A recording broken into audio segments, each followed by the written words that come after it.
So let's talk about some changes taking place to our very own Camping World Stadium. So Orlando is very ginned up about the possibility that the Jacksonville Jaguars, who are doing like a $2 billion, they call it a renovation, $2 billion, that's going to get you a whole new stadium, right? Seriously. It's also going to take some time. So while they renovate that stadium, they're going to need a place to stay. They were down to a few different places. Gainesville was a possibility. Orlando was definitely, I would say, a more desirable destination. The Swamp is a nice stadium, but there's not a whole lot of other things going on if you were coming for a Jaguars game. So it looks like as long as we get this $400 million renovation going for Camping World Stadium, right, spending a lot of money. It used to be what a stadium costs. Now that's just like, oh, we're fixing up the bathrooms, you know, everything's so expensive. But our community correspondent, Jarrell Baker, is taking a look at what they're doing specifically at Camping World Stadium to try to lure those Jaguars in. You're talking about somebody who needs a place to play for a year.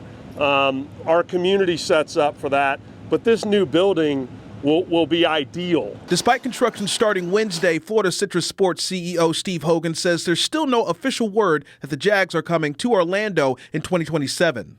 In terms of the relationship between Orlando and the Jags, we all are comfortable with what we've provided. The NFL committee has to officially bless that. The Jags need a temporary home because Everbank Stadium's $1.4 billion renovation could force them out for the 2027 season. Here's what's coming to Camping World Stadium. More seats, increasing capacity to 65,000. Down at the other end there, they're building an event center.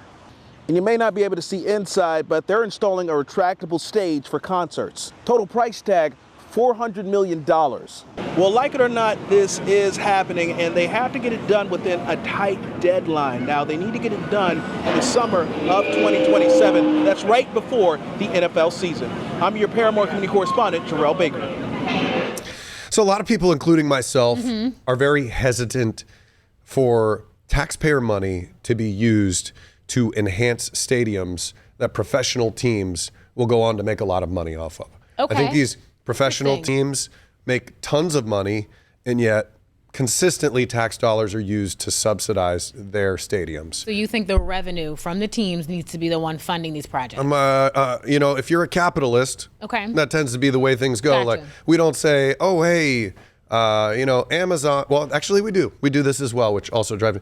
If Amazon's going to come build a little center at your place, you give them these huge tax breaks. Exactly. You know, so it's a similar feeling, but a lot of people think like, are we really going to get enough benefit out of this $400 million? Like, does the end justify the means? Right, exactly. And they always throw out big numbers like, oh, this NFL season will bring in, you know, $500 trillion to the local economy. You know, I mean, if you buy those numbers, I got some swampland I'd like to sell you. You know? Jarrell is very hopeful. We talked to him today at 3. He was like, don't jinx it. We want this to come. I think people are excited about the Jaguars. But yeah, if you go a step deeper and you think about what are our tax dollars really getting us and what happens when they're gone and what's going to be the impact to our community, I can understand your hesitation. I'm always the wet blanket when it comes to these conversations. We need somebody to balance it out. But I'm willing to do that. I also will say the Jaguars play my Steelers in 2027, and it's a home game. So the fact that I could watch my Pittsburgh Steelers in Orlando, that has me saying, you're like, oh, give them the $400 million. I don't care. When it benefits Matt Austin. It's all funny money anyway.